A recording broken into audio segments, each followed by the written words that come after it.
जय श्री श्री राधा माधव जी की जय। श्री श्री राधा गोविंद देव जी की जय। श्री श्री गौर निताय भगवान की जय। श्रील प्रभुपाद की जय। गुरु महाराज जी की जय। जय राधा माधव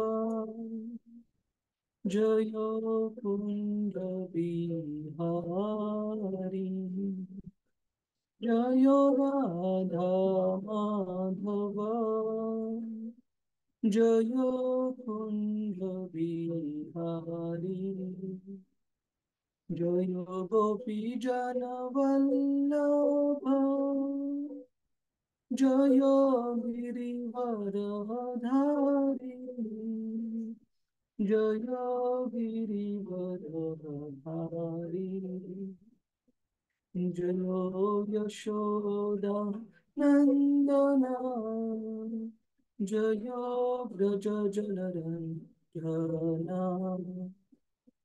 जयो जमुना तीरवनचारी जयो कुंज बिहारी जयो राधा माधव जय कुंज बिहारी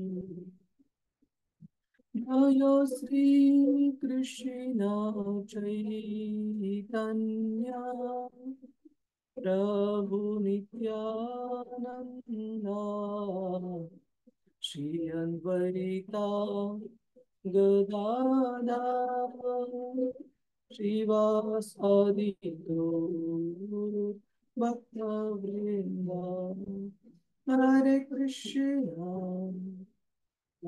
कृष्णा कृष्णा कृष्णा हरे हरे हरे राम हरे राम राम राम हरे हरे हरे कृष्णा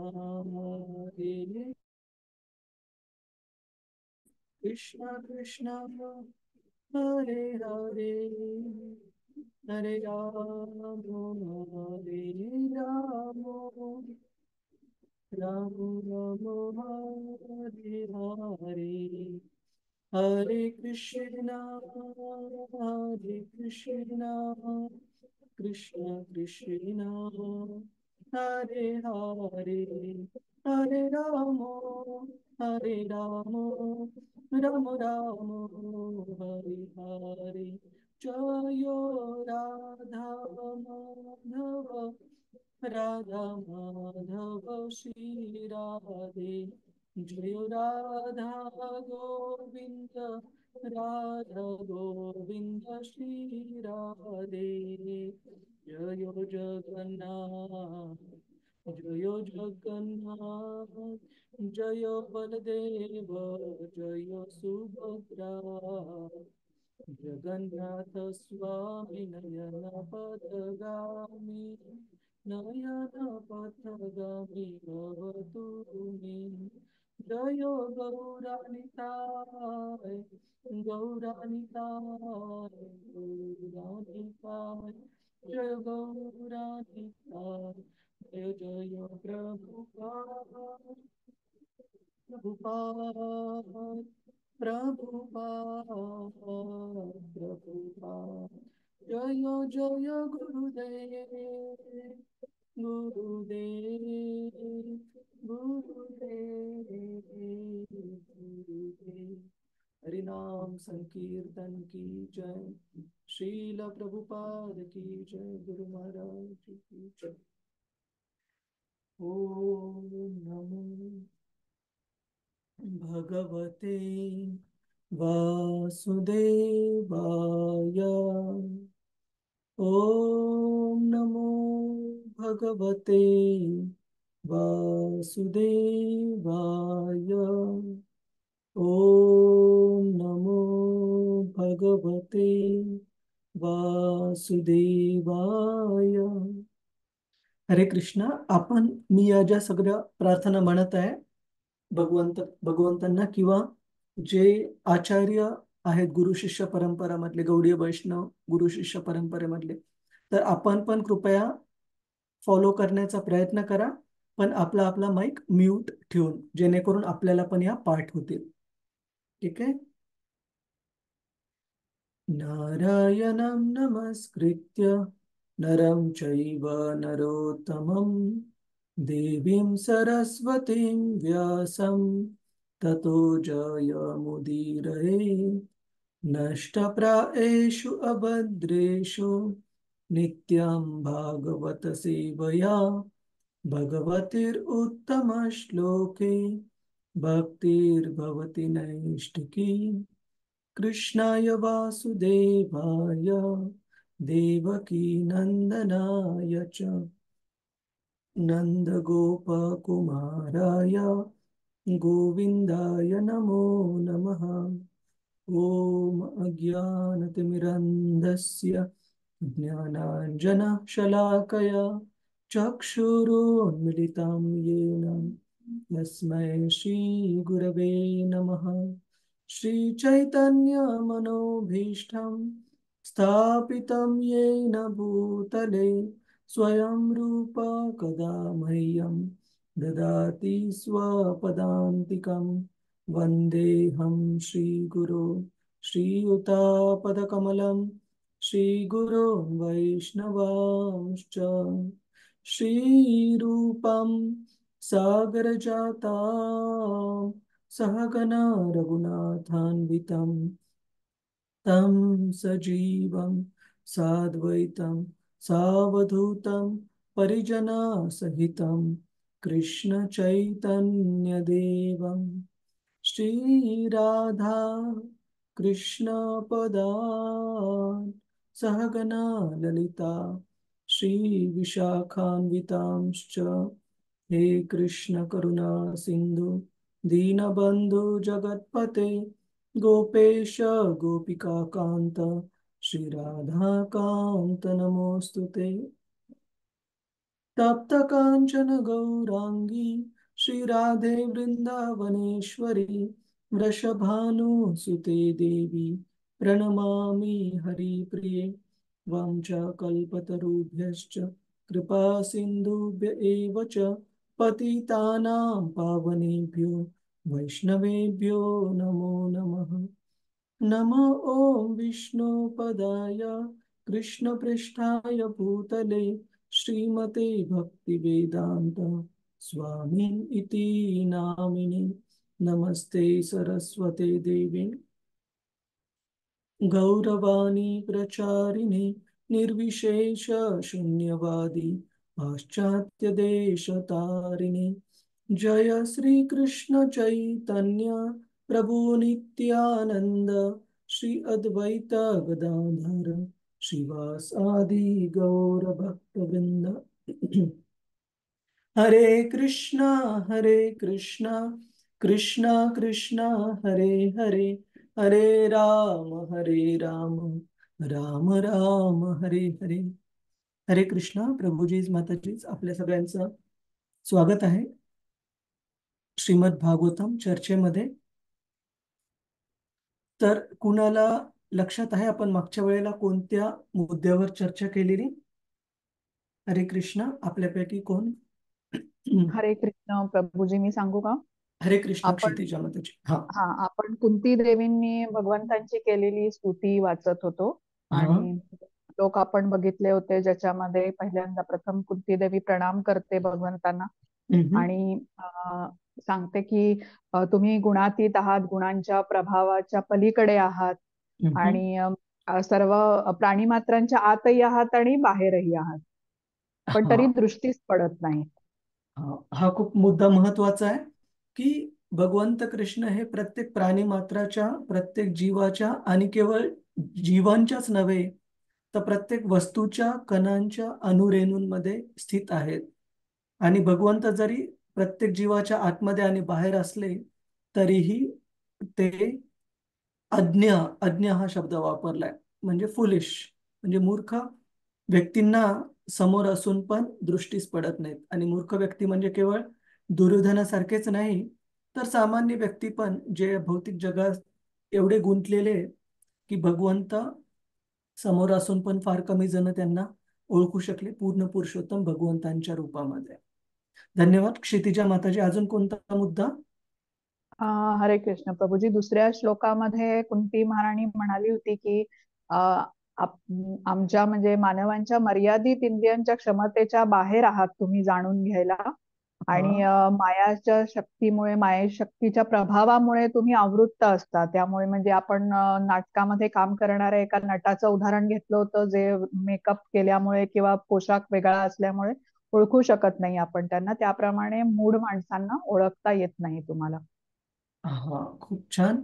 आणि फक्त एक त्याच्यामध्ये थोडासा बदल करेल मी, की मायाशक्तीचा प्रभाव हा भगवंतांना झाकू नाही शकत.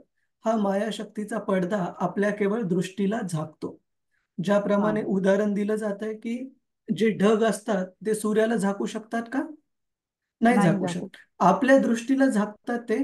जर हा. सूर्याला झाकलं असतं तर कोणत्याच ठिकाणी ऊन पडलं नसतं ढग हम्म. असल्यानंतर. पण ढग तेवढा जो भाग आहे जिथे ढगांनी व्यापलेला आहे, तेवढ्याच परिसरामध्ये आपल्याला फक्त ऊन झाकलं जातं हम्म. सूर्याचं. त्याचप्रमाणे कृष्णाची जी कृष्णाचं जे दर्शन आहे किंवा कृष्णाला जे ओळखणं आहे, ते मायाशक्तीने केवळ आणि केवळ आपली दृष्टी झाकल्या जाते. कोणत्या व्यक्तींची? अज्ञा. अज्ञा म्हणजे जे फुलिश अज्ञानी आहेत अशा व्यक्तींची दृष्टी झाकली जाते. केवळ अज्ञानी व्यक्तींचीच नाही, तर भक्तांची पण. फक्त फरक वेगवेगळा आहे. अज्ञानी व्यक्तींची जी दृष्टी झाकली जाते ती महामाया शक्तीने झाकली जाते, आणि जे प्रेमांजन भक्ती विलोचनेन, प्रेमांजन चुरित भक्ती विलोचनेन, की जे प्रेमाचं अंजन डोळ्यांमध्ये असलेले असे शुद्ध भक्त आहेत भगवंतांचे, त्यांच्यावर महामाया शक्ती नाही तर योगमाया शक्ती त्यांच्यावर कार्य करते. आणि त्यामुळे अशा भक्तांना भगवंत हे आपल्या मुलाच्या रूपामध्ये, आपल्या मित्राच्या रूपामध्ये, अशा रूपांमध्ये भक्त भगवंतांना वेगवेगळ्या समजतात.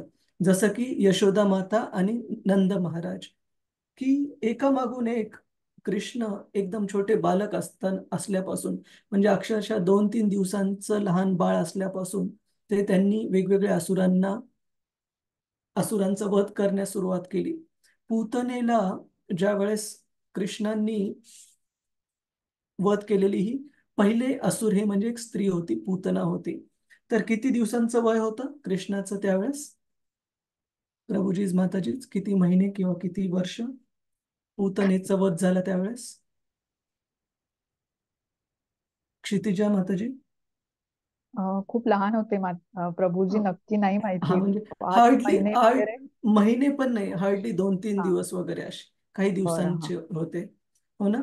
तर एवढ्या सगळ्या महान, आणि पूतनेचं जे खरं शरीर होतं ते किती होतं लांब? आपण कोणी कृष्णा पुस्तक वाचलं असेल तर त्यामध्ये दिलेलं आहे किती लांब होतं, किंवा अंदाजे तुमच्या माहितीप्रमाणे. अंजली माताजी, हरे कृष्ण.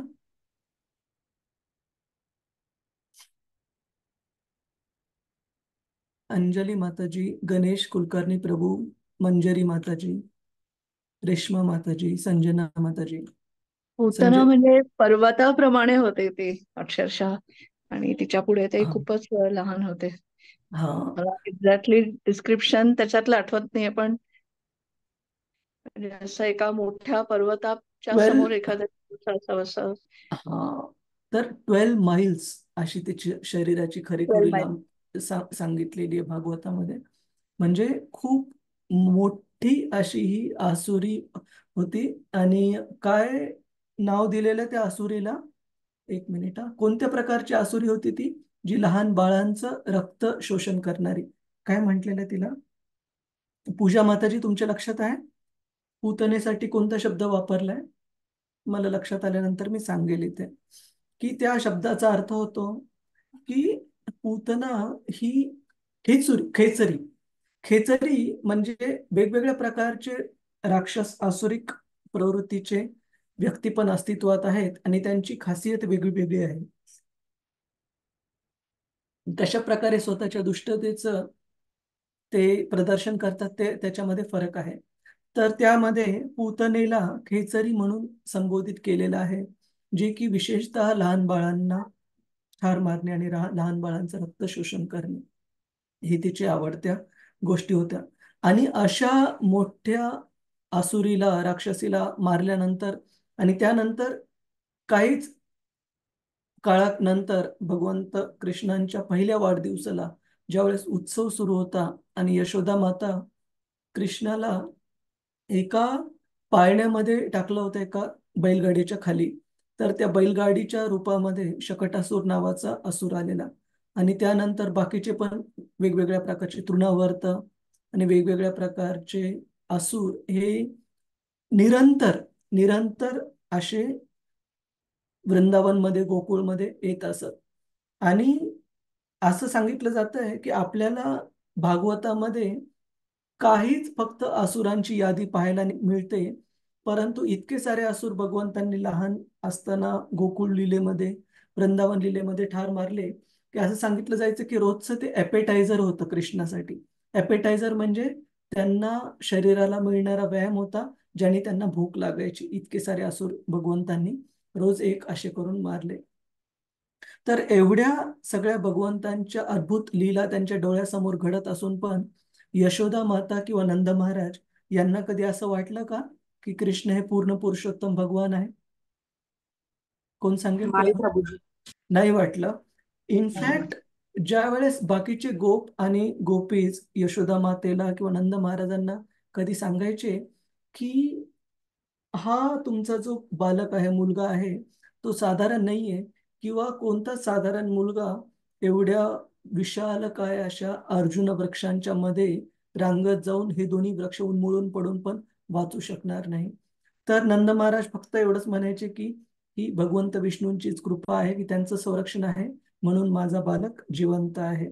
ते आपल्या बालकाला विशेष बालक असं कळायचं. पण योगमाया शक्तीने त्यांची पण दृष्टी झाकल्या गेली होती की कधीच कृष्ण हे पूर्ण पुरुषोत्तम भगवंत आहेत हे त्यांनी मान्य केलं नाही किंवा मायेने त्यांना मान्य होऊ दिलं नाही. कशामुळं मान्य होऊ दिलं नाही? प्रभूजीच माताजीच काय कारण असेल? बाकीचे भक्त मंजरी माताजी, हरे कृष्णा. संजय पाटील बा घुमे प्रभू, सुधीर प्रभू. येस, काय कारण असू शकेल? ते भगवंतांवर खूप प्रेम करायचे सर्व प्रेम. भक्त. हा त्यामुळे सर. प्रेम प्रभूजी करायचे. यशोदा मातेला वाटत नव्हतं असं की त्यांच्या मुलाला सगळ्यांनी देव म्हणावं.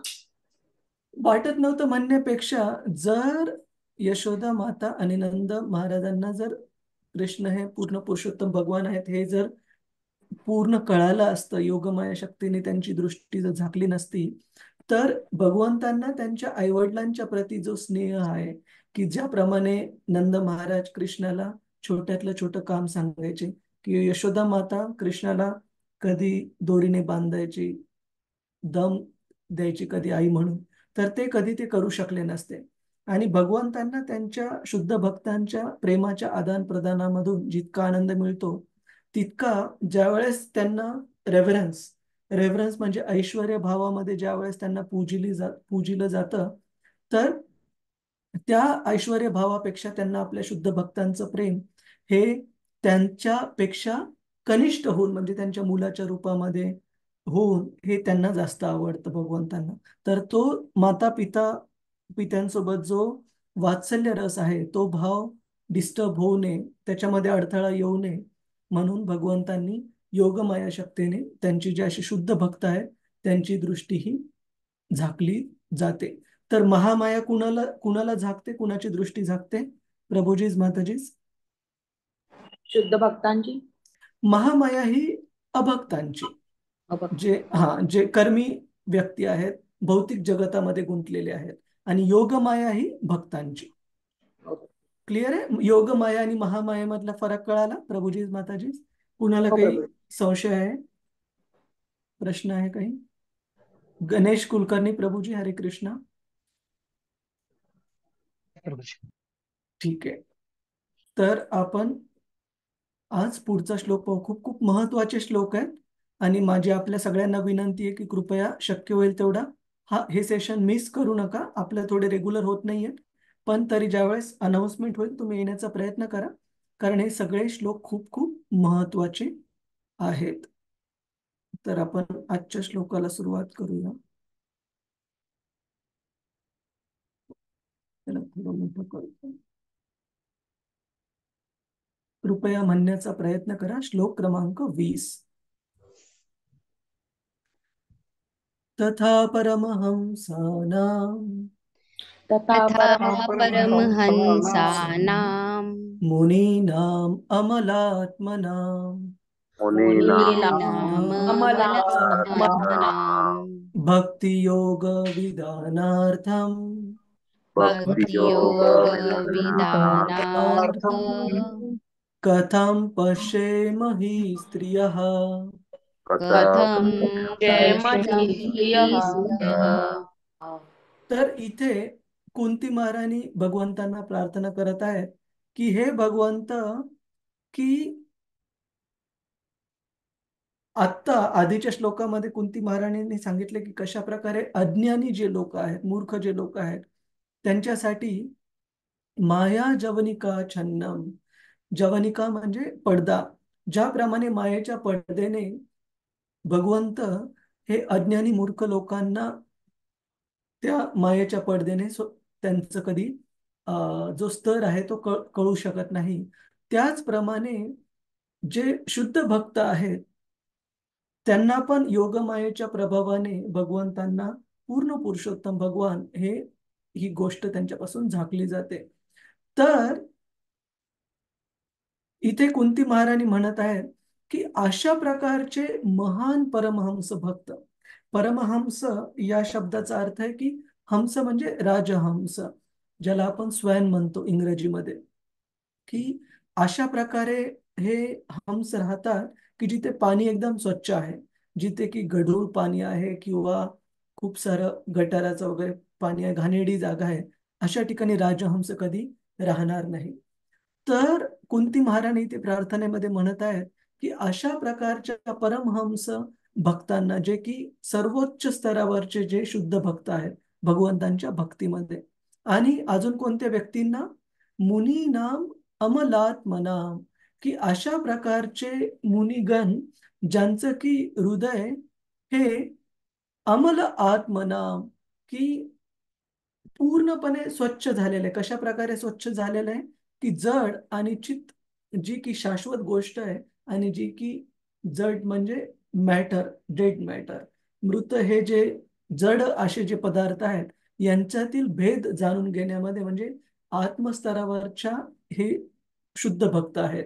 मुनीनाम अमल आत्मनाम, अशा प्रकारच्या भक्तांना भक्तियोगम विधानार्थम, प्रेममय भक्ती सेवेचे विधानार्थम, कार्यान्वित करण्यासाठी. आपण याचा अनुवाद वाचू. तसेच चित्त आणि जड यातील अंतर जाणण्या इतकी ज्यांची मने शुद्ध झालेली आहेत, अशा थोर अध्यात्मवाद्यांच्या आणि थोर दार्शनिक तत्वार्ध्यांच्या हृदयात दिव्य प्रेममय सेवेचे विज्ञान कार्यान्वित करण्यासाठी तुम्ही स्वतः अवतार घेत असता. याला सोप्या साध्या मराठीत सांगायचं तर भगवंत अशा प्रकारच्या व्यक्ती थोडंफार त्यांना जाणू शकतात जे की परमहंस आहेत, भक्तीच्या सर्वोच्च स्तरावर आहेत आणि ज्यांचं हृदय पूर्णपणे स्वच्छ झालेलं आहे. मग कुंती महाराणी इथे स्वतःची तुलना करत आहे की आपल्याला जाणण्यासाठी जर परमहंस व्यक्ती असो किंवा अमल असं ज्यांचं हृदय आहे, अशा प्रकारचे मुनी जर प्रयत्न करत असतील, तर माझी काय स्थिती, म्हणजे एका साध्या स्त्रीची काय स्थिती आहे, असं त्या स्वतःला नम्रतेमुळे त्यांच्या भगवंतांसमोर प्रस्तुत करत आहेत. की त्या म्हणत आहेत कुंती महाराणी, मग आम्ही स्त्रियांनी तुम्हाला निश्चितपणे कसे बरे जाणावे, की कुंती महाराणी म्हणतात की अशा महान लोकांना पण तुम्हाला पूर्णपणे जाणणं अवघड आहे, तर माझी काय स्थिती आहे तुम्हाला जाणण्याची, बिलकुल काही माझी पात्रता नाहीये, मग मी कसं काय तुम्हाला जाणू शकते. तर आपण याचं तात्पर्य वाचू, महत्वाचं आहे. आपल्या कुणाला वाचायला आवडेल? हरे कृष्ण. प्रभूजी मी वाचू? हरे कृष्णा, दंडवत प्रणाम प्रभुजी. हरे वाचू का? कृष्ण. हा, सुधीर प्रभू तुम्ही हे वाचा, संजना माताजी तुम्ही पुढचं वाचा, ठीक आहे. ओके प्रभूजी, हरे धन्यवाद. कृष्ण, हरे कृष्ण. आणि आपला आपला तुम्ही हात रेज करून ठेवा, म्हणजे मी विसरणार नाही, ठीक आहे. हरे कृष्ण. यस तात्पर्य सुधीर. हा. तात्पर्य श्रील प्रभुपाद द्वारा श्रील प्रभुपाद की जय. मोठमोठ्या दार्शनिकांना तार्किकांना देखील भगवत स्वरूपाची ओळख होणे शक्य नसते. उपनिषदात असे म्हटले आहे की परमसत्य परमेश्वर सर्वश्रेष्ठ तत्वचिंतकांच्या चिंतन शक्तीच्या कक्षे पलीकडे आहे. अत्याधिक अध्ययनाने किंवा अत्याधिक बुद्धीने त्यांना जाणता येत नाही. ज्यांच्यावर त्यांची कृपा आहे तेच त्यांना जाणू शकतात. दुसरे त्यांच्याविषयी वर्षानुवर्षे विचार करीत असले तरीही ते जाणणे शक्य होणार नाही. कुंती एक मिनिट.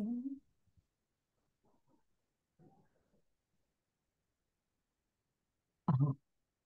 कुंती महाराणीने एका सरळ मनाच्या स्त्रीच्या भूमिकेत याच दिसत नाही पुढचं प्रभूजी. याच सत्य गोष्टींचे इथं दिसत आहे. नाही दिसत तेवढं. अच्छा, ओके ओके, मी वाचतो. बाकीच्या भक्तांना पण इथे दिसण्यामध्ये प्रॉब्लेम होत आहे प्रभूजीज माताजीज? हो प्रभू. नाही प्रभूजी, अच्छा, क्लिअर आहे प्रभू. नाही नाही नाही प्रभूजी. नाही ठीक प्रभूजी. ठीक आहे, ठीक आहे, मी काही हरकत नाही. संजना माताजी तुम्हाला वाचायचं आहे? हो प्रभूजी. हा. हरे कृष्ण. हरे. कुंती महाराणीने एका सरळ मनाच्या स्त्रीच्या भूमिकेतून या सत्य गोष्टींचे समर्थन केलेले आहे. स्त्रिया सामान्यपणे दार्शनिकांप्रमाणे तर्क करण्यात असमर्थ असतात, परंतु त्यांना भगवत कृपा प्राप्त होते, कारण त्या भगवंतांच्या सर्व श्रेष्ठत्वावर आणि सर्व शक्तिमत्वावर तक्षणी विश्वास करतात आणि सर्वतोभावे भगवंतांना प्रणाम करतात. भगवंत दयाळू आहेत, कोणी मोठा दार्शनिक आहे म्हणून ते त्याच्यावर कृपा दर्शवतात असे नाही. ते हेतूचा प्रामाणिकपणा जाणतात. या कारणामुळे साधारणतः स्त्रिया मोठ्या संख्येने कोणत्याही धार्मिक कार्यात एकत्र येतात. सर्व देशात, सर्व धर्मपंथात पुरुषांपेक्षा स्त्रियांना अध्यात्मात अधिक आवड असल्याचे आढळून येते. भगवंतांच्या अधिकाराचा साधेपणाने केलेला स्वीकार हा दिखाऊ, अप्रामाणिक धार्मिक श्रद्धेपेक्षा अधिक परिणामकारक असतो. हरे कृष्ण. धन्यवाद माताजी. हरे कृष्ण. तर खूप खूप महत्वाचा श्लोक आहे आणि यामधून समजण्यासारखं खूप काही आहे. तर इथे कुंती महाराणी म्हणत आहे की हे प्रभू, मी तर एकदम साधारण स्त्री आहे आणि अशा प्रकारच्या भक्तीमध्ये सर्वोच्च पदावर असणाऱ्या, सर्वोच्च स्तरावर असणाऱ्या परमहंस भक्तांना किंवा ज्यांचं मन पूर्णपणे शुद्ध झालंय अशा ऋषी मुनींना जर तुम्हाला समजणं अवघड आहे, तर मला आपल्याला कसं काय समजू शकेल मी, असं कुंती महाराणी म्हणत आहेत. आणि काय म्हणत आहेत? कारण भगवद्गीतेत पण आपण श्लोक पाहतो, स्त्रिया वैश्य तथा शूद्रम. तर कुणाला असं वाटू शकतं की अरे, शास्त्रामध्ये स्त्रियांना कमी दाखवलंय का? असं बिलकुल नाही. प्रत्येक व्यक्तीसाठी, मग तो पुरुष असो की स्त्री असो, एका निसर्गाने एका प्रकारचे आपल्याला पॉझिटिव्ह दिलेले आहेत आणि एका प्रकारचे आपल्याला चॅलेंजेस दिलेले आहेत.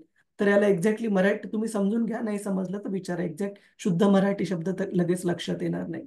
आणि आपण जर आपल्याला निसर्गाने, भगवंतांच्या कृपेने ज्या गोष्टी प्राप्त झाल्या त्यांना समजण्यासाठी त्याचा जर व्यवस्थित उपयोग करून घेऊ शकलो, तर त्यामध्ये खरे आपल्या जीवनाचा हे परिपूर्णता आहे. तर इथे प्रभुपादजी सांगतात की कशा प्रकारे स्त्रियांना शास्त्रामध्ये सांगितलंय की तार्किक दृष्ट्या, तार्किक म्हणजे ज्याला आपण फिलॉसॉफिकल स्पेक्युलेशन, म्हणजे हे तत्वज्ञान असं असेल का ते तत्व तसं असेल, याच्यावर खूप जास्त मंथन करण्यामध्ये, खूप जास्त विचार करण्यामध्ये, त्यामध्ये कदाचित स्त्रियांना खूप जास्त आवड असणार नाही. परंतु भगवंतांची त्यांच्यावर विशेष कृपा कशी आहे की त्यांना भगवंतांवर स्वतःचा विश्वास निर्माण करण्यामध्ये आणि भगवंतांच्या भक्तीस जोडण्यामध्ये ही मानसिकता अनुकूल दिलेली आहे की खूप लवकर त्या भगवंतांचा आश्रय प्राप्त करू शकतात.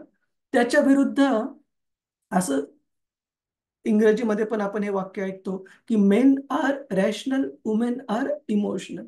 पण ह्या रॅशनल, ज्याला तार्किक जे ज्ञान म्हणतो, त्या तार्किक ज्ञानाचा प्रभाव दुसरा निगेटिव्ह काय आहे पुरुषांसाठी, की ज्या प्रकारे स्त्रिया स्वतःला आध्यात्मिक जीवनामध्ये जोडू शकतात, ज्या प्रकारे त्या प्रगती करू शकतात, त्या प्रकारे जो व्यक्ती खूप तार्किक आहे, की प्रत्येक गोष्टीमध्ये त्याला संशय आहे, प्रत्येक गोष्टीमध्ये त्याला ती गोष्ट समजण्यासाठी डाऊट आहे, संशय आहे, काहीतरी खरं अस्पष्टता आहे.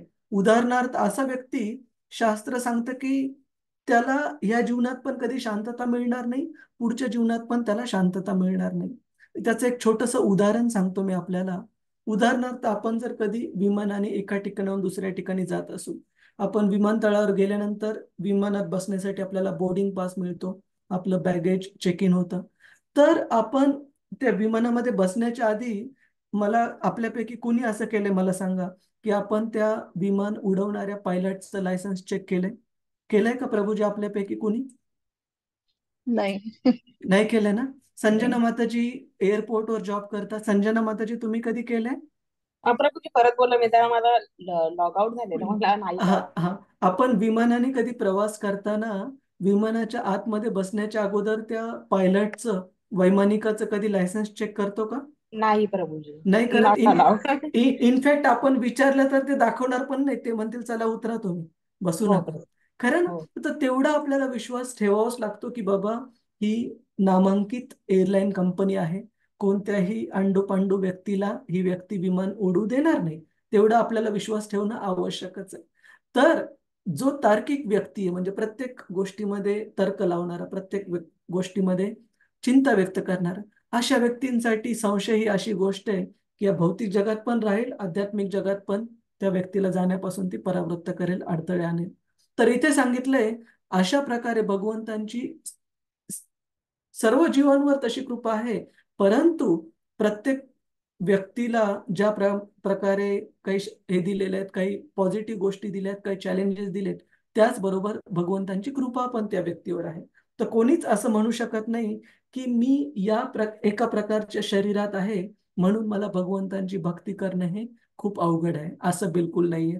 भगवंतांनी प्रत्येक व्यक्तीसाठी, उदाहरण द्यायचं झालं तर पुरुषांना एक फायदा आहे की आपल्या जीवनामध्ये डिसिजन घेण्यासाठी, निर्णय घेण्यासाठी खूप आधीपासून आपल्याला थोडंसं स्वातंत्र्य मिळतं, जेणेकरून आपण आध्यात्मिक जीवनाकडे जर जायचं असेल तर खूप जास्त रेस्ट्रिक्शन्स, मर्यादा राहत नाही. परंतु एका स्त्रीला बऱ्याच गोष्टी पाळाव्या लागतात. लग्नाच्या अगोदर आई वडिलांची संमती पाहिजे, लग्नाच्या नंतर नवऱ्याची घरच्यांची संमती पाहिजे, बऱ्याच हे असतात. परंतु शास्त्र आपल्याला सांगत आहे की प्रत्येक व्यक्तीसाठी जे चॅलेंजेस दिलेत त्या चॅलेंजेस सोबत भगवंतांची काय प्राप्त आहे आपल्याला? प्रभूजीच माताजीच काय प्राप्त आहे आपल्याला? कृपा कृपा. प्राप्त. कृपा प्राप्त आहे. आणि त्याचमुळे इथे भागवतामध्ये लिहिलेलं आहे की ही भगवंतांची कृपा स्त्रियांवर असल्यामुळे त्या तार्किक दृष्ट्या कदाचित ती त्यांची जी खासियत म्हणतो किंवा विचार करण्याची असेल ती तार्किक पद्धती नसेल, परंतु त्या भगवंतांचा आश्रय लवकर घेऊ शकतात. त्याच्यामुळे इथे भागवतात सांगितले, कोणत्याही धार्मिक कार्यक्रमात बघा तुम्ही, स्त्रियांचा जो प्रेझेन्स आहे तो जास्त असतो. जसं आपण इथे मराठी भागवतम मध्ये जरी पाहिलं तरी फक्त 2 ते 3 प्रभू जे आहेत इथे, गणेश कुलकर्णी प्रभू, सुधीर प्रभू आणि संजय पाटील बा घुमे प्रभूजी, बाकी सर्वच्या सर्व माताजीच आहेत. याचा अर्थ काय? हे आपल्याला प्रॅक्टिकली दाखवतं की भगवंतांची कशी विशेष कृपा आहे. हो ना? जे बाहेर आपण बोलवताना सगळ्यांना बोलवलं, आपण असं कधी म्हटलं नाही की या व्यक्तींनी या किंवा दुसऱ्या व्यक्तींनी येऊ नये, परंतु भगवंतांची विशेष कृपा अशा प्रकारे असल्यामुळे कधीही कोणत्या स्त्रीने असं समजू नये की शास्त्र हे आपल्याला काही खाली दाखवतंय का, असं बिलकुल नाहीये. कुणाचा काही प्रश्न आहे प्रभूजीज माताजीज या मुद्द्यावर? हरे कृष्ण. हरे कृष्णा. दंडवत प्रणाम प्रभूजी. दंडवत प्रभूजी. येस प्रभूजी. भगवंताची कृपा मिळवण्यासाठी आपण स्वतःला सिद्ध करावं लागतंय ना, म्हणजे असं करेक्ट, याचना करून कृपा मिळत नाही. खरी आपण गोष्ट. समर्थ व्हायला पाहिजे, म्हणजे कृपा मिळवण्यासाठी, तरच हा, भगवंत कृपा करतात. करेक्ट. आणि ते स्वतःला पात्र करण्याचं, सिद्ध करण्याचं साधन म्हणजे भक्ती मार्ग. आणि भक्ती मार्गामध्ये बरेच गोष्टी आल्या, नवविध भक्ती आल्या, ज्याच्यामध्ये श्रवणम, कीर्तनम, विष्णू स्मरणम, पादसेवनम, अर्चनम, वंदनम, दास्यम, साख्यम, आत्मनिवेदनम, या 9 क्रिया आल्या, ठीक आहे, तर त्या भक्तीचं पालन करणं. फक्त इथे सांगण्याचा प्रयत्न हा होत आहे की कोणताच व्यक्ती असं म्हणू शकत नाही की मी भगवंतांची भक्ती प्राप्त करण्यासाठी पात्र नाहीये, किंवा ही एक गोष्ट माझ्या जीवनात आहे म्हणून मला भगवंताची भक्ती प्राप्त करणं अवघड आहे. प्रत्येक गोष्टी प्रत्येक व्यक्तीसाठी शक्य आहे. इनफॅक्ट कुंती महाराणी म्हणत आहेत की मोठ्या मोठ्या मुनींना, म्हणजे ज्यांचं की बौद्धिक पातळी पाहायला गेली तर तुमच्या माझ्या कुणाही पेक्षा खूप महान असेल, अशा मुनींना पण भगवंत कळणं अवघड आहे. परंतु एका साधारण स्त्रीला, जी की simple at heart, simple at हार्टला आपण मराठीत काय म्हणतो, साधं सरळ विचारसरणी आहे, हृदय आहे, अशा व्यक्तीला भगवंतांना समजणं, त्यांचा आश्रय करणं, हे घेणं हे खूप सोयीस्कर आहे, सोपं आहे. ठीक आहे सुधीर प्रभूजी, हरे कृष्ण. हो प्रभूजी, धन्यवाद प्रभूजी. हरे कृष्ण. अजून कुणाचा काही प्रश्न आहे? हरे कृष्ण प्रभूजीज, माताजीज. ठीक आहे, आपण पुढे चलू. पुढचा पण श्लोक महत्वाचा आहे आणि आपल्या सगळ्यांना लक्षात असेल की हा श्लोक आपण सुरुवातीला पण म्हणतो प्रार्थनामध्ये. लक्षात आलं आपल्या प्रभूजी आणि माताजी? हो, हो बरोबर. प्रभूजी. ठीक आहे, तर हा आपल्याला सोपा जायला पाहिजे म्हणण्यासाठी. कृपया तुम्ही म्हणण्याचा प्रयत्न करा. कृष्णाय वासुदेवाय कृष्णाय वासुदेवाय देवकी नंदनाय च देवकी नंदनाय नंदनाय च नंदगोपकुमाराय नन्दगोपकुमाराय गोविंदाय नमो नमः. गोविन्दाय नमो नमः. तर या श्लोकामध्ये कुंती माता ही भगवंतांच्या भक्तीमध्ये किंवा पूर्ण ब्रह्मांडामध्ये वेगवेगळ्या प्रकारच्या भगवंतांच्या भक्तांचं त्यांच्या सौभाग्यानुसार तुलना करत आहे. तर कशी ती आपण पाहू. आधी आपण याचा अनुवाद वाचू. हरे कृष्ण. संजय पाटीलबा घुमे प्रभूजी. हरे कृष्ण प्रभूजी. हरे कृष्ण. जे वसुदेवांचे पुत्र झाले, देवकीचे आनंद झाले, वृंदावनाच्या नंदादी गोपांचे बालक झाले, अशा त्या गायींना आणि इंद्रियांना आनंद देणाऱ्या भगवान श्रीकृष्णांना मी आदरपूर्वक नमस्कार करते. तात्पर्य थोड्या वेळाने वाचू प्रभूजी आपण तात्पर्य. ठीक आहे, तर इथे कुंती महाराणी काय सांगत आहेत? कृष्णाय वासुदेवाय. तर भगवंतांचे आपल्याला माहिती आहेत की असंख्य असे वेगवेगळ्या प्रकारचे नाव आहेत आणि या नावांमध्ये ते नाव भगवंतांना खूप प्रिय आहेत, जे त्यांच्या प्रिय भक्तांच्या संबंधित आहेत किंवा त्यांच्या वेगवेगळ्या प्रकारच्या लीलांच्या संबंधित आहेत. ज्या प्रकारे वासुदेव या शब्दाचा अर्थ काय प्रभूजीज, माताजीज? वासुदेवांचे पुत्र. हा, भगवंतांचे वडील हे वसुदेव. ठीक आहे, कृष्णाच्या वडिलांचं नाव आहे वसुदेव आणि वसुदेव यांचे पुत्र कोण झाले? वासुदेव. दोन्हीमध्ये फरक कळाला आपल्याला, व आणि वा.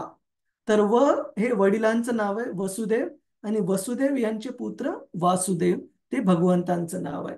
तर कृष्णाय वासुदेवाय देवकी नंदनाय. हे सोपं आहे. देवकी नंदन म्हणजे कोण?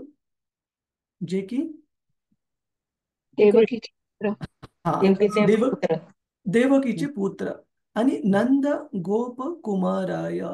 नंद गोप कुमाराय म्हणजे जे नंद की महाराजांचे. महाराजांचे. हा, नंद महाराजांचे पुत्र आणि जे गोपांचे एक मित्र, गोप बालकांचे. आणि गोविंदाय नमो नमः. आणि गोविंदाय म्हणजे गोचे पालन करणारे किंवा इंद्रियांचे स्वामी. हा, गो म्हणजे गाय, म्हणजे गायींचे पालन करणारे, गायींना आणि इंद्रियांना आनंद देणारे असे हे गोविंदाय. तर यांची तुलना कशी केलेली आहे कुंती महाराणीने, की एक भक्त हे दुसऱ्या भक्तांपेक्षा अधिक सौभाग्यशाली कसे आहेत आपण समजून घेण्याचा प्रयत्न करूया. तर इथे कुंती महाराणी म्हणत आहे कृष्णाय वासुदेवाय, की कोण? भगवंत कृष्ण, जे की वसुदेवांचे पुत्र आहेत. आणि त्या वसुदेव हे खूप भाग्यशाली आहेत, खूप सौभाग्यशाली आहेत. कशामुळे ते सौभाग्यशाली आहेत प्रभूजीज माताजीज? येस, कशामुळे वसुदेव सौभाग्यशाली आहे? साक्षात भगवंत त्यांचे पुत्र झाले म्हणून. साक्षात भगवंत त्यांच्या आणि देवकीच्या पोटी जन्म घेतला, त्यांचे पुत्र म्हणून ते सौभाग्यशाली आहेत. पण इथे कुंती महाराणी सांगत आहेत की या वसुदेवांपेक्षा कोण जास्त सौभाग्यशाली आहे? पुढचा शब्द कोणता वापरलाय? देवकी. देवकी माता ही वसुदेवांपेक्षा जास्त सौभाग्यशाली आहे. थोडा विचार करा आणि सांगा आपल्याला काय वाटतं, काय कारण असेल वसुदेवांपेक्षा देवकी माता जास्त सौभाग्यशाली असण्याचं? हरे कृष्ण. पोटी जन्म घेतला म्हणून. त्यांचे लहानपण त्यांच्या प्रभू पोटी. पाहायला मिळाले. प्रभूजी लहानपण हा. कृष्णाचे. बरं, देवकी मातेला पाहायला मिळालं का लहानपण? नाही प्रभूजी. नाही मिळालं. कुणाला पाहायला मिळालं? यशोदा मातेला. यशोदा मातेला. मग देवकी माता ही वसुदेवांपेक्षा जास्त भाग्यशाली आहेत, कारण त्यांच्या, जसं एका माताजींनी आता सांगितलं की कारण देवकीच्या साक्षात पोटामध्ये भगवंत हे प्रवेश केला. भगवंतांनी ऍक्च्युली भगवंतांचं जो अवतार आहे कृष्णाचा, आपल्यापैकी जर आपण मथुरेला गेला असाल तर तिथे कृष्ण जन्मभूमीच्या ठिकाणी आपण पाहिलंय का आपल्यापैकी कोणी? प्रभूजीज माताजीज ते ठिकाण कृष्ण जन्मभूमीचं मथुरेमध्ये? नाही प्रभूजी. अच्छा, खूप सुंदर आहे. आपलं कधी मथुरेला, वृंदावनला जात असाल तर मथुरेला जरूर थांबा. थोडासा पोलीस बंदोबस्त वगैरे आहे त्या ठिकाणी, विशेष बॅग मोबाईल वगैरे बाहेर ठेवावं लागतं. पण खूप छान आहे. असं जमिनीच्या खाली थोडं बोगद्यात जावं लागतं. तिथं कारागृह आहे, म्हणजे अंडरग्राऊंड जेल सेल मध्ये ठेवलेलं कंसाने वसुदेव आणि देवकींना. तर कृष्णाचा जो अवतार आहे तो असं साधारण बाळासारखा त्यांनी जन्म नाही घेतला. साधारण बाळ जे की वडील आणि आई माता पित्यांच्या एकत्र येण्याने वाढतं, जन्म होतो. आणि जन्म झाल्यानंतर शरीरावर सगळ्या प्रकारचे वेगवेगळे घाणेरडे द्रव असतात, जे की डॉक्टर नर्स स्वच्छ करतात आणि मग बाळाला नातेवाईकांकडे, आईकडे सोपवतात. पण कृष्णाचा जन्म असा नाही झाला. कृष्णाचा जन्म झाला की त्यांनी सर्वात अगोदर वसुदेवांच्या हृदयामध्ये प्रवेश केला. वसुदेवांच्या हृदयामधून देवकी मातेच्या हृदयामध्ये प्रवेश केला आणि देवकी मातेच्या हृदयामधून देवकी मातेच्या गर्भामध्ये प्रवेश केला, within the womb of mother Devaki. तर अशा देवकी मातेने साक्षात स्वतःच्या पोटामध्ये भगवंतांना धारण केलं एवढा सगळा काळ. त्याच्यामुळे त्या वसुदेवांपेक्षाही जास्त सौभाग्यशाली आहे.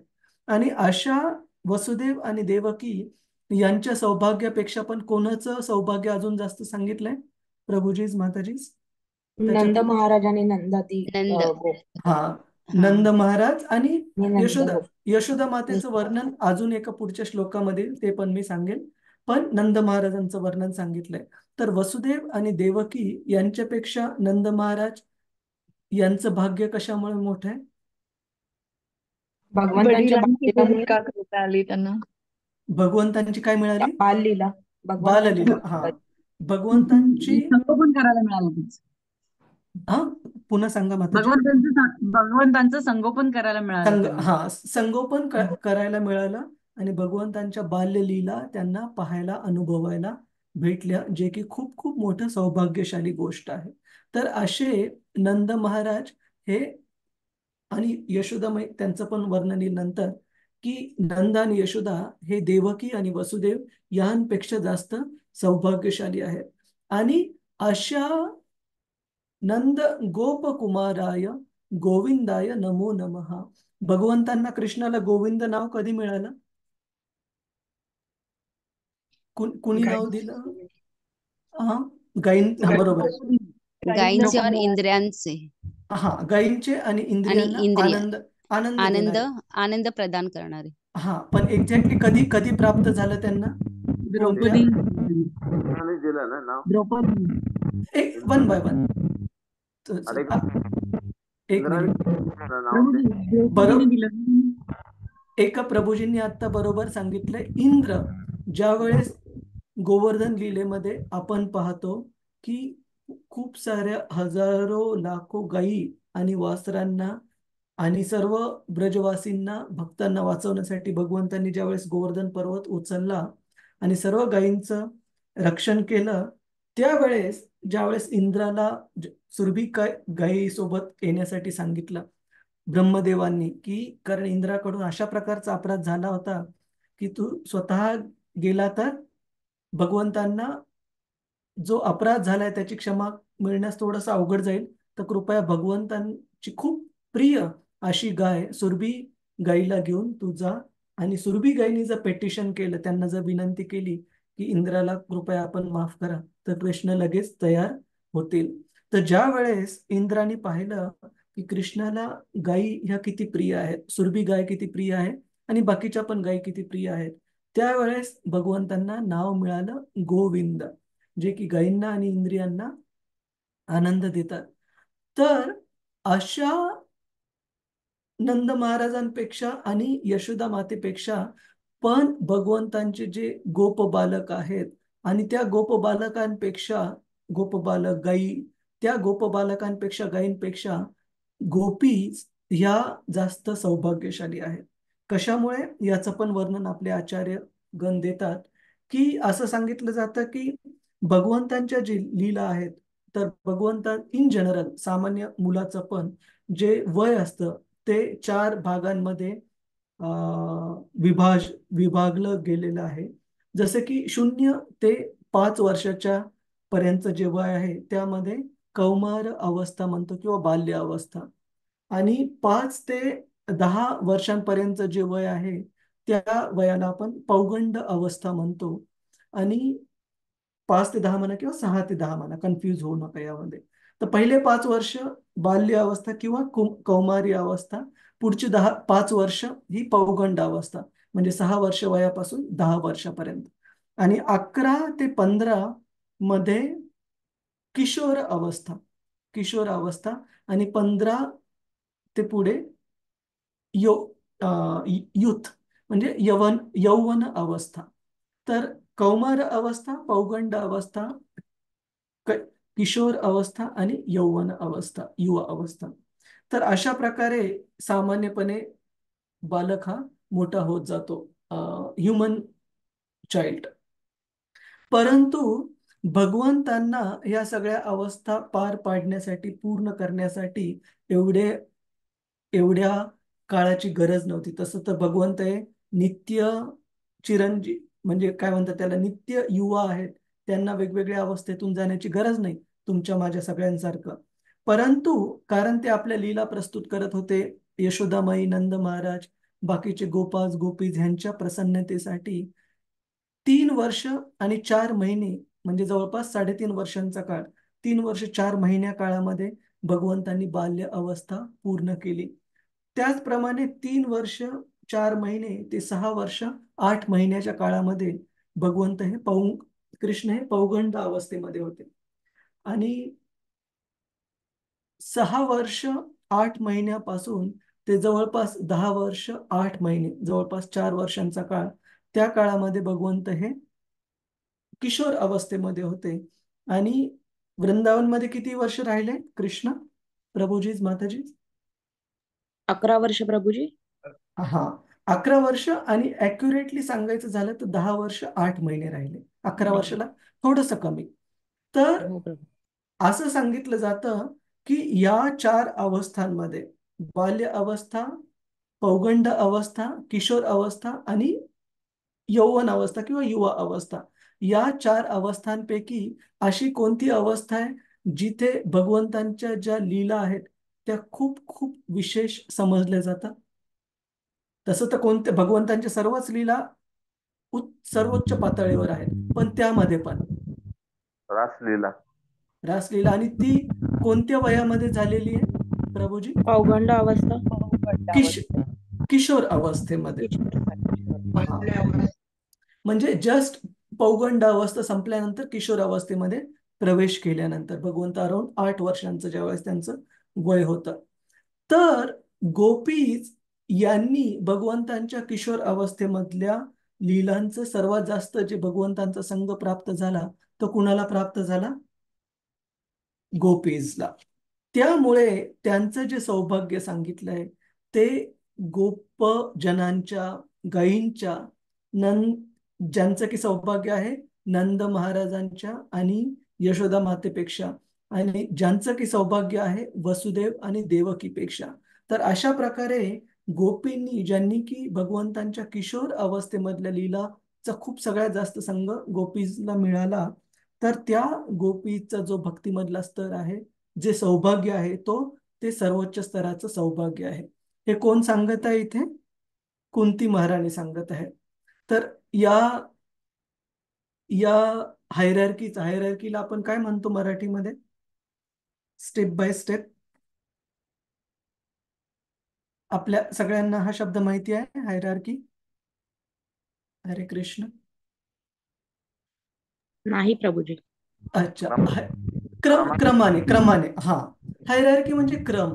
तर या वेगवेगळ्या भक्तांचं जे वर्णन आहे क्रमाने, वसुदेव, नंतर देवकी,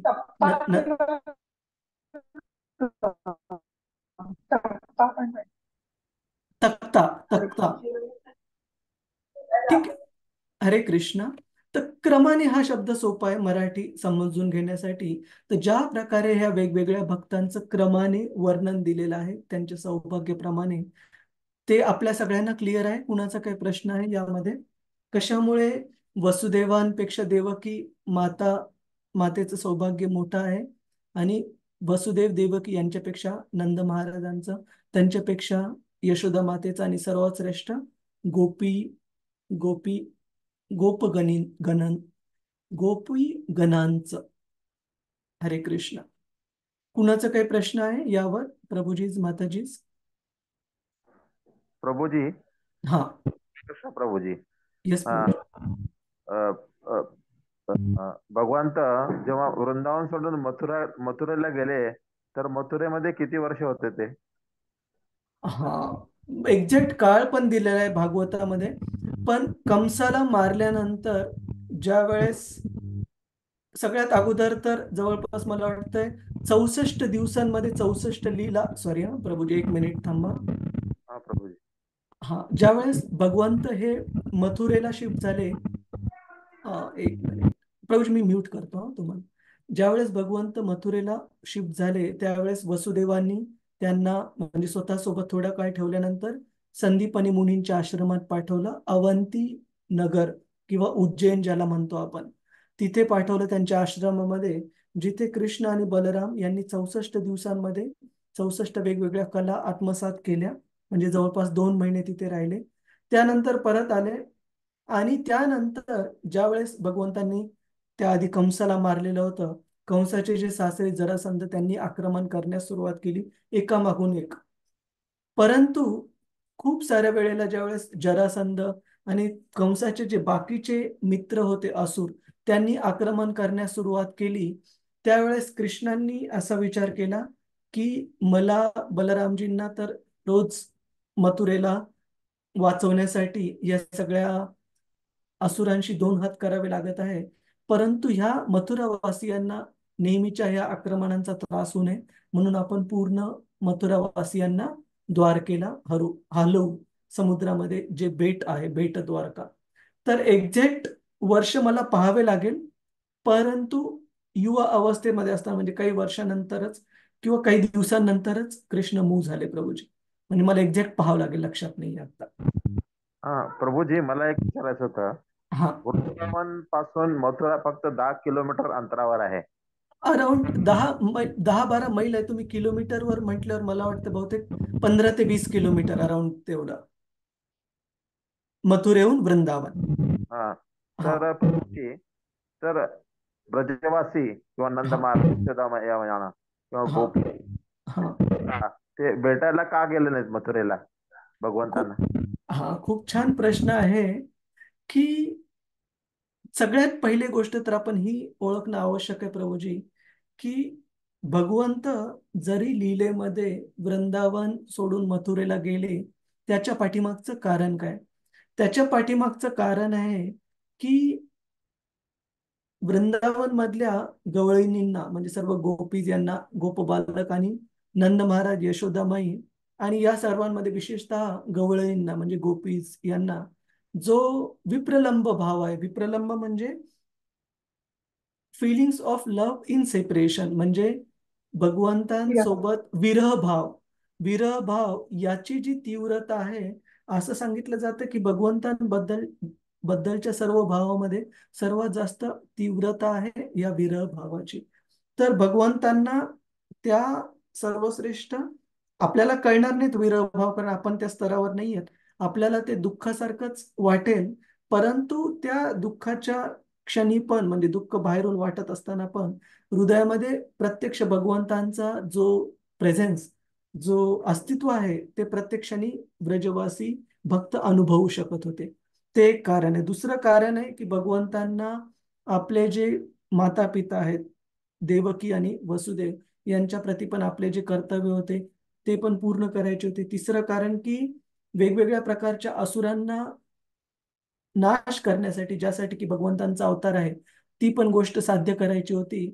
तर वृंदावन सोडण्याचं ते कारण होतं. परंतु वृंदावन, भगवंत हे पण सांगतात, शास्त्रामध्ये वर्णन आहे की एका क्षणासाठी पण वृंदावनामधून एक पाऊल पण मी बाहेर टाकत. मग दोन्ही गोष्टी कसं समजून घ्यायचं? दोन्ही गोष्टी अशा समजून घ्यायचं की साधारण दृष्टीने जरी भगवंत वृंदावन सोडून मथुरेला गेले असले, तरी त्या विरह भावामध्ये वृंदावन वासियांसाठी प्रत्यक्षाने ते भगवंतांना अनुभवत होते, त्यांच्या स्मरणातून. ही गोष्ट होती. दुसरी अशी की भगवंतांचा जो जो भाव आहे मथुरेच्या लीलेमध्ये आणि त्यानंतर द्वारकेच्या लीलेमध्ये, तो खूप खूप वेगळा आहे वृंदावनच्या लीलेमध्ये.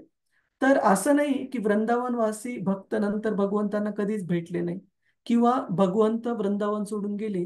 हे पण जर शास्त्रीय दृष्ट्या पाहायला गेलं तर बाहेरच्या दृष्टीने भगवंत गेले, परंतु हृदयामध्ये ते प्रत्यक्षाने अस्तित्व अनुभवू शकत होते. आणि दुसरी गोष्ट, भागवतामध्ये, शास्त्रांमध्ये वर्णन आहे की ज्या वेळेस एकदा सोलार इक्लिप्स, ज्या वेळेस एकदा सूर्यग्रहणाची वेळ होती आणि वृंदावन मधले सर्व वृंदावनवासी, गोपीज, नंद महाराज, यशोदामाई, हे सर्व ज्या वेळेस कुरुक्षेत्राला गेलेले, त्या ग्रहणामध्ये दान धर्म आणि वेगवेगळे धार्मिक कार्य करण्यासाठी भगवंत पण त्यांच्या राण्यांसोबत द्वारकेहून कुरुक्षेत्राला गेलेले, आणि त्यावेळेला ब्रजवासी भक्त आणि द्वारकेचे भक्त यांची भेटगाठ झालेली. काही दिवस भगवंत तिथे राहिले पण. तर भगवंतांना माहिती आहे प्रभूजी की त्यांच्या लीला कशा प्रकारे घडवायच्या, जेणेकरून प्रत्येक भक्तांना ते सर्वोच्च आनंद प्रदान करू शकतो. तर तो जो विरह भावाचा सर्वोच्च आनंद आहे, तो सर्वोच्च आनंद प्राप्त झाला नसता वृंदावन मधल्या भक्तांना, जर भगवंतांनी त्यांना बाहेरच्या दृष्टीने विरहामध्ये पाडलं नसतं तर. ठीक आहे सुधीर प्रभूजी, हरे कृष्णा. हरे कृष्णा प्रभू, समाधान झालं. अरे, तर आपल्याला असं वाटू शकतं की किती दुष्ट आहेत भगवंत, फक्त 10.5-11 वर्षाच्या आतमध्ये आई वडिलांना सोडून मथुरेला गेले. पण त्या विरह भावामध्ये जे भगवंतांची स्मृती नंद महाराजांनी, यशोदा मातेने अनुभवली, ती खूप खूप उच्च स्तरावरची आणि तीव्र प्रकारे भगवंतांचा तो अनुभव आहे. हरे कृष्ण. मला वेळेवर लक्ष ठेवावं लागेल. हा, तर अजून बाकीच्या भक्तांचा काही प्रश्न आहे या आत्ता आपण जी चर्चा केली त्याच्यावर? हरे कृष्ण. हरे कृष्ण प्रभूजी. हरे कृष्ण. येस माताजी. आपण ही प्रार्थना म्हणून सुद्धा म्हणतो ना? हो हो, करेक्ट. आपण भागवत सुरू करताना ही प्रार्थना म्हणतो. आधीच्या 2 प्रार्थना पण भागवतामधल्याच आहेत. सूत गोस्वामींनी जे 4 प्रकारच्या व्यक्तींना केलेली जे नमन आहे ती, आणि नंतर कुंती स्तुती ही पण म्हणतो आपण, बरोबर आहे. आणि भागवताची महती पण म्हणतो, जो की दुसरा श्लोक आहे. ठीक आहे. प्रमोद म्हात्रे प्रभूजी, आपल्याला काही विचारायचं होतं प्रभूजी, किंवा काही सांगायचं होतं? आपण अनम्यूट करा.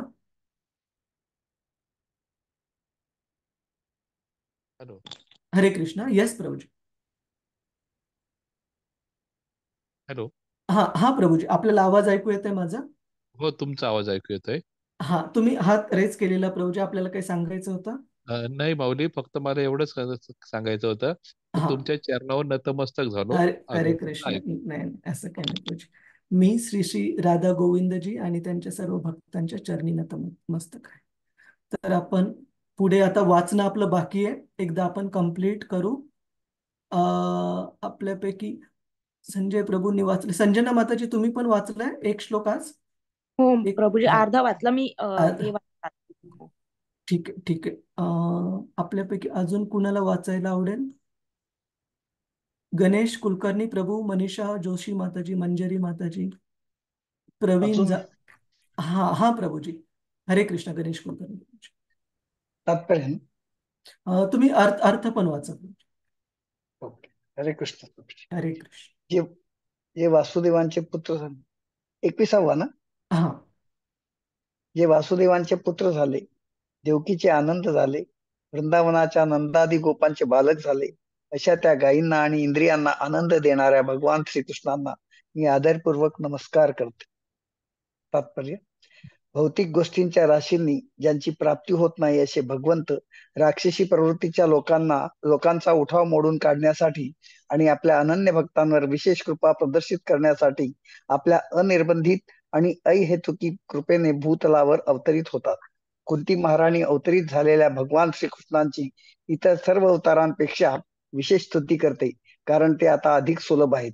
रामावतारात ते बालपणापासून राजपुत्र म्हणून राहिले, परंतु आता ते जरी राजाचे पुत्र होते तरी अवतीर्ण होताच ते आपले माता पिता वसुदेव देवकी यांचा आश्रय सोडून त्यांच्या बाललीलांनी पवित्र झालेल्या दिव्य वैभवशाली वज्रभूमीत यशोदा मातेच्या मांडीवर गोप बालकाची भूमिका करण्यासाठी जाते झाले.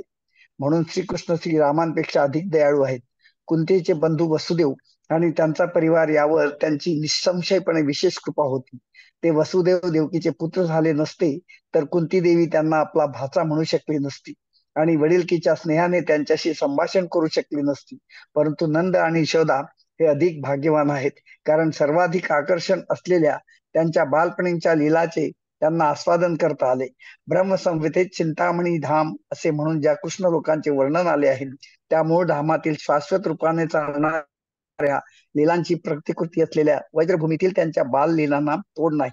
भगवान श्रीकृष्ण आपल्या दिव्य परिवारासह आणि इतर सामग्रीसह वज्रभूमीत अवतीर्ण झाले, म्हणून वज्रभूमीतील रहिवाशांसारखे कोणीही भाग्यवान नाही. आणि त्यातही विशेषतः भगवंताच्या प्रसन्नतेसाठी आपले जीवन सर्वस्व अर्पण करणाऱ्या गोप किशोरींसारखे कोणीही भाग्यशाली नाही, असा चैतन्य महाप्रभूंनी निर्वाळा दिला आहे.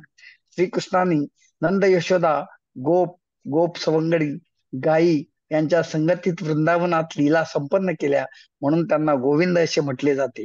गोविंद म्हणून श्रीकृष्णांचा गायी तथा ब्राह्मणांकडे अधिक कल आहे.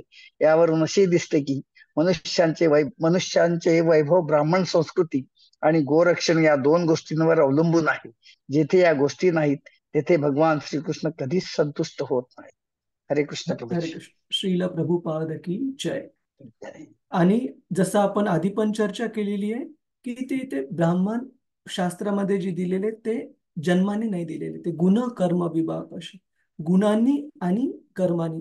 आणि गुण जर आपल्याला पाहायचे शास्त्रात कोणते गुण सांगितले तर भगवद्गीतेमध्ये 18:42 मध्ये आपल्याला ते सापडते, जसं की शम, दम, तप, शौच, आर्जव हे वेगवेगळ्या प्रकारचे गुण सांगितलेत. की इंद्रियांवर नियंत्रण असणं, दयाळू असणं, शम, दम म्हणजे तपस्या करण्याचं, म्हणजे तापसिक जीवन असणे. आणि तपस्याच्या जीवनाच्या विरुद्ध आहे भोगाचं जीवन, तर ते म्हणू शकत नाही आपण त्याला ब्राह्मण. शम, दम, तप, शौच म्हणजे क्लीनलीनेस, तेवढी शुद्धता बाहेरची आणि हृदयामधली पण. शम, दम, तप, शौच, आर्जव म्हणजे मोठ्या मनाचं, म्हणजे कोणत्याही व्यक्तीने कितीही चुकीच्या प्रकारे व्यवहार केला तरी त्याला क्षमा करण्याची तयारी. तर अशा प्रकारचे वेगवेगळे गुण दिलेले आहेत. त्या गुणांनी व्यक्ती संपन्न पाहिजे केवळ जन्माने नाही, जन्माचं तसं हे नाही क्रायटेरिया. तर अशी संस्कृती आणि गोरक्षण म्हणजे जिथं गायींचं रक्षण केलं जातं अशा समाजावर भगवंतांची विशेष कृपा राहते. आणि शास्त्र आपल्याला सांगतात की ह्या संस्कृतीचं आणि गोरक्षेचं म्हणजे संरक्षण न झाल्यामुळे समाजामध्ये वेगवेगळ्या प्रकारच्या अस्थिरता, समाजामध्ये वेगवेगळ्या प्रकारचे खूप मोठ्या दुर्घटना म्हणा, खूप मोठे संकट म्हणा असे निर्माण होतात. इथे बघा तुम्ही ब्रजभूमीमध्ये रोज एका प्रकारचे असुर यांचा हल्ला व्हायचा, परंतु तरीही ब्रजभूमीतले सर्व व्यक्ती हे पूर्ण गुणगोविंदाने पूर्ण समाधानाने राहत होते. त्यांच्याकडे भगवंतांच्या कृपेने कोणत्याच गोष्टीचा आणि मनाच्या संतुष्टीची पण कधीही कमतरता नव्हती. परंतु आजकाल आपण पाश्चात्य देशाकडे कधी कधी आपले संस्कृतीतले मुलं मुली आकर्षित होतात, परंतु या पाश्चात्य संस्कृतीमध्ये बाकीची सगळी भौतिक भरभराट दिसत असली तरी मनाने सर्वजण पोकळ आहेत. मनाने ती संतुष्टता नाहीये, ती संतुष्टी नाहीये जी आपण इथे भगवंतांच्या पुण्यभूमीमध्ये वृंदावनमध्ये पाहतो, जिथे त्यांच्या लीला होत आहेत. तर त्याचं मुख्य कारण शास्त्र सांगतं की ही जी संस्कृती आहे आणि गायींचं जे रक्षण आहे या गोष्टींवर विशेष भर दिला जायचा वैदिक संस्कृतीमध्ये. तर पुढचा पण श्लोक महत्वाचा आहे, पण आपण आज इथे थांबू आणि आपली कुणाची काही टिप्पणी, काही टीका, काही आपल्याला शेअर करायचं असेल या गोष्टींवर तर आपण करू शकतो. हरे कृष्ण. हरे हरे कृष्ण कृष्ण प्रभू. प्रभू. हा, एक मिनिट. अगोदर आपण संजना माताजींचा घेऊ, मग सुधीर प्रभू. हा संजना हा. माताजी. हरे कृष्ण प्रभूजी. हरे प्रभूजी, कृष्ण. मला एक प्रश्न आहे की जेव्हा आपल्याला कधी कधी असं मन नाही करत भक्ती करायचं, तर अशा वेळी भक्ती करणं किंवा अशा म्हणजे फिलिंग्स मध्ये भक्ती करणं हे योग्य आहे का? त्याचं जे पण आहे म्हणजे इफेक्ट आहे तो आपल्यावर होतो की नाही होतो? हा, खूप छान प्रश्न आहे आणि खूप प्रॅक्टिकल प्रश्न आहे की आपल्याला कधी कधी मन करत नाही की भक्ती करावा असं, तर आपण करायला पाहिजे का नाही? तर शास्त्रामध्ये मन भगवद्गीतेत 6व्या अध्यायामध्ये सांगितलंय माताजी की आपला खूप जवळचा आणि छान मित्र आहे आणि आपला खूप भयानक, खूप कठीण असा शत्रू पण आहे. जर ते मन नियंत्रणात असेल आणि भगवंतांच्या भक्तीमध्ये अनुकूल असेल, ज्याला आपण ट्रेन केलं, ट्रेनला आपण ज्याला आपण ट्रेनला काय म्हणतो आपण, ट्रेन करणे, प्रशिक्षण प्रशिक्षण प्रशिक्षण हा प्रशिक्षण दिलेलं असेल जे की भक्तीसाठी अनुकूल आहे, तर ते मन आपलं मित्र आहे. परंतु असं मन ज्याला मोकळं सोडलेलं, मोकार ज्याला म्हणतो आपण, मोकार सोडलेला आहे आणि पाहिजे ते करण्यामध्ये गुंतलेलं आहे, हे मन आपल्या पूर्ण अधपतनाचं कारण ठरतं. त्याच्यामुळे या मनाला खूप जास्त असं विशेष महत्व द्यायचं नाही माताजी, की आज वाटलं तर छान आहे, उद्या नाही वाटलं करावं तरी जोडे मारून पण त्याला करवणं, शिस्त लावणं आवश्यक आहे, कारण की अजून ते मन पूर्णपणे शुद्ध झालेलं नाहीये. तर आपल्याला भक्ती करण्याची आपली जे कारण असलं पाहिजे, असं नाही की आपल्याला छान वाटत आहे म्हणून आपण करत आहोत. आपण भक्ती करत आहोत भगवंतांना प्रसन्नता देण्यासाठी, आणि ती प्रसन्नता देणं जास्त महत्वाचं आहे. आपल्याला कधी छान वाटणं किंवा कधी नाही वाटत असेल तरी पण, तर त्यांच्या आनंदासाठी आपण करायला पाहिजे. हो प्रभूजी.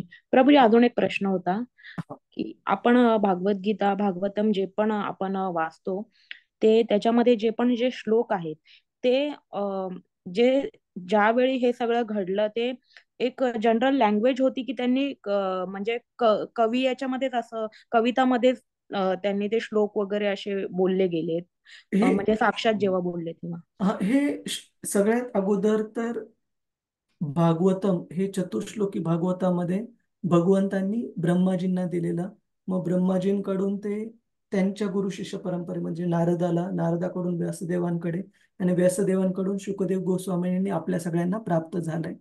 तर व्यासदेवांनी हे भागवत रचित रूपामध्ये प्रस्तुत केलं, पुस्तकाच्या रूपामध्ये आणि ह्या श्लोकांच्या रूपामध्ये. तर असं नाही की हे श्लोक अगोदर अस्तित्वात नव्हते, जरूर अस्तित्वात होते, परंतु पुस्तक रूपामध्ये, लिखित रूपामध्ये कलियुगाच्या अगोदर नव्हते, कारण त्यावेळेस लोकांची जी लक्षात ठेवण्याची क्षमता होती ती श्रुतीधर होती.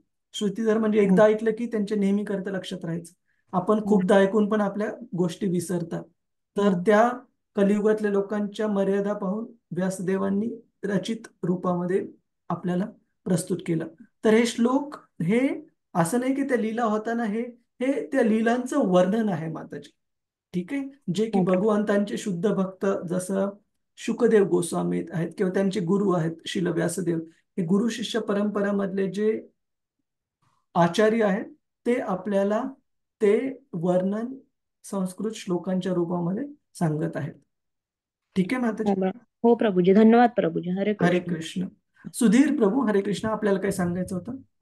हा प्रभूजी, हरे कृष्णा, दंड प्रणाम. धन्यवाद. आपण कृष्ण भावनेमध्ये कसे आलात थोडं सांगा ना, म्हणजे नवीन साधकांना मिळेल थोडं आपला अनुभव. आपण कृष्ण भावनेमध्ये कसे आलात? रतिरूपा माताजी, हरे कृष्ण. लाईव्ह स्ट्रीम बंद करून टाक. जी जी जी प्रभूजी. हो प्रभूजी. आणि सांगा.